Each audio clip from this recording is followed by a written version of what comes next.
I have had kind of a dream of doing this for the last, gosh, if I'm being honest, probably 5 or 6 years, and not necessarily had the courage or bravery to do it. And so no matter how it goes, I'm proud that I'm here today and really grateful to all of you and the judges for watching me, giving me some feedback, and letting me know how it goes. So I have a really bold claim that I'm gonna make today and then prove to you scientifically, as well as through personal experience, why I think it's true. And that is, your health is not what you think it is, necessarily, nor is it what Instagram shows you. Now that sounds crazy, right? But your health is simple, not easy. And I think the piece that we're missing as women, as men, and kind of in our current society and culture is that your health has to come from within you. So there's a piece of taking care of your body and knowing how to do that that comes only from your own intuition. And I'm going to explain scientifically why that's true. Now, if you're sitting there wondering, who the heck is this girl and why should I believe her? Believe you me, I am also in your shoes. Because in preparing for this speech, I was not sure that I was qualified, despite the fact that I might be, right? So here are some of my qualifications. You can decide at the end of this what you think. I am a medical doctor. I love science and the human body. Like, could geek out about it all day long. Have studied it extensively. And despite that, also have struggled to teach health and wellness in my clinic, right? So I have been a medical doctor now for, it'll be 11 years this May, which is crazy because I feel like I'm 16. So, but in that, I did kind of a ballpark estimate. And this was actually my therapist's idea when I was telling her that I did not feel qualified to give this speech. She's like, well, how many patient visits do you think you've actually had, right? So I was like, oh, so many, like ran some numbers or whatever. The low estimate is that I've probably seen 42,000 office visits, which is a lot, right? And in that, there's a theme that I have seen and heard from so many parents and so many women, right? And it's that they're looking for the answer. They're looking to me to tell them exactly what to do. And I have found myself also personally, and this is part of what makes me qualified for this speech as well, struggling with my own health and wellness, and in a way that no book could answer the question for me. No diet was 100% the answer. There wasn't a one-size-fits-all exercise routine that ever lasted long enough to really impact my health. I'm a type 1 diabetic, so I have seen physicians over the years of my life, right? I was diagnosed when I was 5, and despite all the advice and evidence they gave me, I couldn't figure it out. I mean, I was like relatively healthy, but not really, right? In a way where you like feel good in your body and like your blood sugars are great and you're like doing all the things. And I was like, how can this be so hard? And I think maybe that's part of how I ended up in medical school, because I was just driven by curiosity to find the answer. And interestingly, even in medical school, I couldn't totally figure it out, right? And I was like, how can this be so hard? So through life experience, I have figured out a little bit, and this is what I'm going to share with you. So your health, 99% of it is comprised of 5 pillars. And this is what I want every human to know.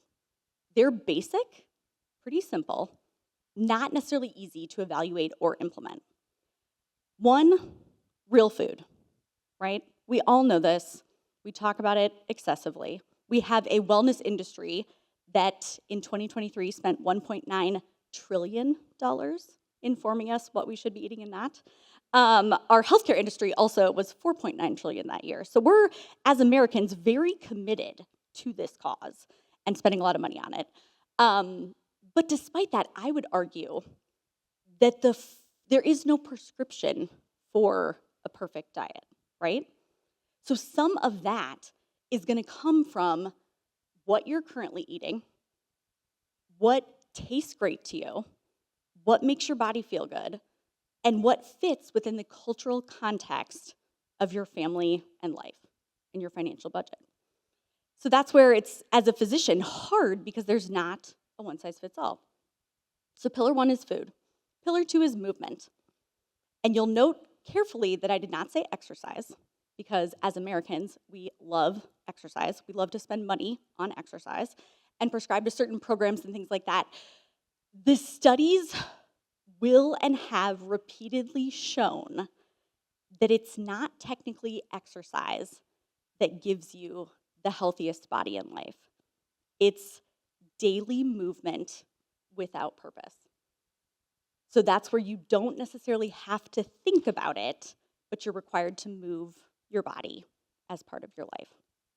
Which again, not a one size fits all, because every person lives within different cultural contexts, standards, and has different ways to add movement into their life. The last 3 are, I think, as medical doctors, as Americans, as our culture, where we kind of miss the boat on a lot of health.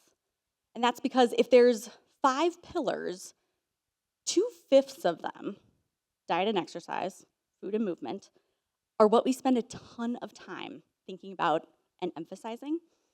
But then that means there's 3/5 of your actual health that we don't pay a ton of attention to. So number 3 is sleep. We all know it, right? Like everyone knows that you're supposed to get a good night's sleep. But what's actually happening in your life, right? And unless you pay attention to it and kind of figure your own way out of getting adequate sleep in your life, high quality, you're not well rested. And when you're not well rested, what I know scientifically is that your cortisol levels are higher and you're more likely to crave sugar and salt. You're less likely to move your body. You're more likely to feel fatigued. You're more likely to have joint pain when you don't sleep well. So maybe the answer isn't your diet, maybe it's in your sleep.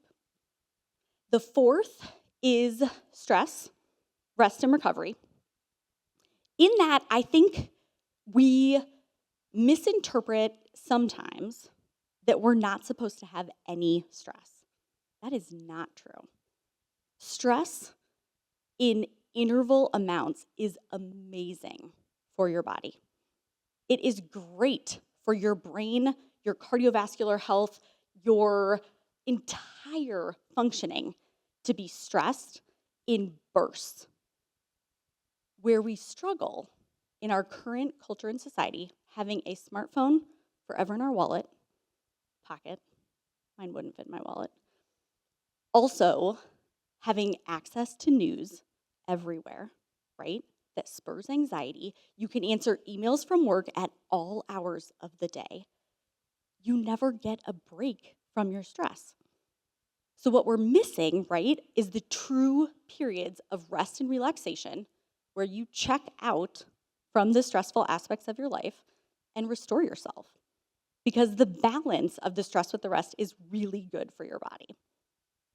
And then last, which I would argue is the most important and hardest to obtain, but the foundation of what I want to share with everyone is that it's actually your connection, your community, your purpose, and your spirituality that is what really can impact all areas of your health. This one I know from personal experience because through a lot of my life, I did not feel very well connected. I was concerned with what everyone thought of me. I was never willing to be vulnerable, and therefore had, as social media will allow you to have, very superficial connections with people, right? Because a piece of what the internet does in a harmful way, right? The internet is amazing, and it gives us a lot of gifts. But the harm of it is that we're all hyper aware of what we should be doing. And this is what I see in clinic. This is what is all over my mom's faces, because they know and feel like they know what they're supposed to be doing, right? Because the internet version of health is like everywhere in their face, right? But they can't actually obtain it because the internet version of health is not the real life, right? That is not what people that have lived to 100 do on the daily. In this moment, I think of my Grandma Jo. And probably most of you could think of an elderly individual that has lived in your life well and healthy till almost 100. And that was actually, I had two, my Grandma Jo and my Mama. And both lived to their later 90s, fully independent until the end. So what did they do, right? I'll tell you what they did. My Grandma Jo ate peanut butter by the spoonful every day for lunch. Her favorite snack was buttercream frosting on saltines. Literally, she ate it the day before she died. She loved black coffee, super hot in the morning. She loved to go out and have coffee with her friends and always had a pastry. She, as a 96-year-old woman, had coffee dates 3 times a week, went to church every weekend, did water aerobics daily, and she didn't start those water aerobics, you guys, till she was 52. She had no formal sort of aerobic exercise until that age of life. She was just a farm wife, just out running around. But she is what I try to think of when I get so caught up and overwhelmed in the overwhelming amount of information on the internet. You guys, I'm a medical doctor. I questioned this year if it was good for my kids to get a vaccine. That's how much information we're given, right? And if you think that you're not subconsciously questioning all the things that you're seeing that are fed out there, I mean, it'd be insane. Everything that we see and absorb has power on us. And so what I want to encourage and empower each and every one of you to do is to fuck that noise. That phrase comes from one of my best friends. And we were having a conversation, and she was like, she's one of the healthiest people I know. She's always doing all the things. And this year, she was like, I just think I should stop listening to all the noise. And I was like, yes, you should. We all should, you guys. And I'm not shoulding you to shame you. I am shoulding you to let you know you have my permission to look at things on the internet and still eat saltines with buttercream frosting. Or whatever your version is of that. Because as humans, right, each of you knows what you need in those 5 pillars, right? And if you're really wanting to know how I actually started to change and impact my health, I read Atomic Habits. I'm guessing a ton of you have read that book, right? But James Clear is a genius. If this talk ever goes viral, I really want to meet him. Because the way he gets you to just look at what you're currently doing, make one small change. I wanted to meditate for years, right? It's so good for you. It's got all these scientific benefits, blah, blah, blah, blah, blah. I could not because I had this picture of sitting on some beautiful stool for 20 minutes a day, which as a mom of 3 and a full-time doctor, never freaking happens, like ever, right? So he was like, yeah, just start baby, habit stack it into what you do. So I meditated for 1 minute before I took my first sip of black coffee. Because there are a few things I do every day, not very regimented. Black coffee is one of them. And so that 1 minute has turned into 6 years of meditating. in a way that has probably had more profound impact on my life than any large, rigorous program would have ever done. So if I can leave you with a couple things to consider today, it would be you, each of you, internally have the answer for 99% of your health. It's simple. It is not easy. It does not have to be perfect. Start from where you are. Make a tiny change. If you make 1% change every day, according to James Clear and the amazing graph in his book, you will be 37 times greater than you are at the end of the year. And consider connecting in a real way with others. Don't pretend like anyone's life looks like the internet. If you follow me on Instagram, you would also think my life is pretty glamorous. But guess what?